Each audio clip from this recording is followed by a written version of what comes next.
to this week's episode. Hope you all enjoyed the little bit of fun myself and Blick had last week. Still, as a side, as you would have noticed, we did talk about a lot of really personal things and journeys and how we went about getting out and about. So I hope you did take something from it and notice that, we had fun with it, and I think it was made more due to the fact that we knew each other and we were comfortable with each other, and I hope you've jumped over to her page as well and given her a bit of a look as well. This week, as we're getting very close to the end of this little mini-series, and it's been fun. I've enjoyed it, and I hope you've all taken something from it too. I'll have maybe one, maybe two more episodes after this. I don't know yet. Depends how I want to wrap it up, I guess. I do have some ideas for the future that I'm going to be exploring, and we'll see how that goes. But for this week, we're going to focus on reframing. Now, when Aaron T. Beck first introduced cognitive therapy in the 1960s, he eventually developed a style known as cognitive restructuring. And the idea behind it, and apologies for rubbing my hands, it's actually fairly cold here, which is nice and hit now, so sorry, I'll get back to it, sorry, sidetrack, it's freezing here, thus beanie. But when he developed cognitive therapy, he's kind of realized that if somebody's mentality put sort of a negative touch on anything that they had experienced, that they would perceive a whole event as negative. And thus he created the idea of cognitive restructuring. And the idea behind it was to get someone to relive a memory, talk about it in intimate detail, and just realize and think, was it really a bad event? Or was the, little mini thing that, happened, or their perception of someone, or how they felt about something was what actually made it negative overall? And I touched on that when we were talking about unhelpful thinking styles in mental filtering.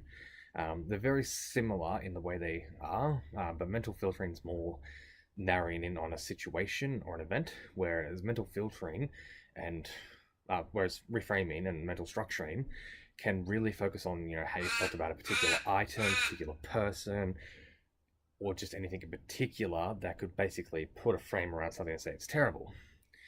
And to put into a nice little fun event, and I've had some fun with this. I've done a little bit of arts and craft. So, say for me, when I started doing these videos, I could have, put a really negative frame around it. Saying, worst day, never again. We'll never do these videos ever again. And that might just because, it's cold, for example. I might look at that and say, geez, it's freezing. This was a really crappy video idea. But, we don't want to do that. So, the idea behind reframing is to go revisit a situation. Look at all the intimate details, the little intricacies of what you've done throughout that particular event. And it doesn't have to be... The way reframing works is it's got to be a whole, at least a 24-hour frame of what you're viewing. So, like, for example, when I showed you that little negative sign saying, worst day ever. I could put this video down as the worst day ever because it's cold. And I might not enjoy the winter. Side note, I love the winter. I love the cold, but very cold day today. But reframing allows you to kind of look at it from another perspective, another viewpoint. Really think back to the whole event. Think about how everyone was, how everyone acted. How did they talk to you? How did they speak? Was it really a bad day, or did you just perceive it that way? And then eventually, once you, go through it all and rethink it, like myself, this video series, I think has been fantastic. So I put a positive frame on it. And it's best day ever, must do it again. And that's the way we want to look at it. We want to put this positive frame around everything we do. Because even if something bad does happen, if we've got a positive frame around it, the really bad stuff that happened in between, or at the start, in the middle, somewhere between the start and the middle, somewhere between the middle and the end, if you've got this positive frame around it, it's a lot easier to deal with than if you had a negative frame around it. And that's the idea behind it. It's a little short one today, I know, but it's one that, once you get out that unhelpful thinking styles, once, you get the idea of getting out and about, once you find your center, once you get the idea of taking home wherever you are with you, you'll start getting to parts where you'll start thinking back to the whole event, and because of what you've gone through, you have missed a negative frame around you.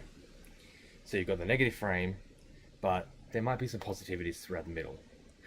So the idea behind reframing is to put that positive frame back on the outside of it, and really think and approach it, really more than anything, approach it from a negative frame.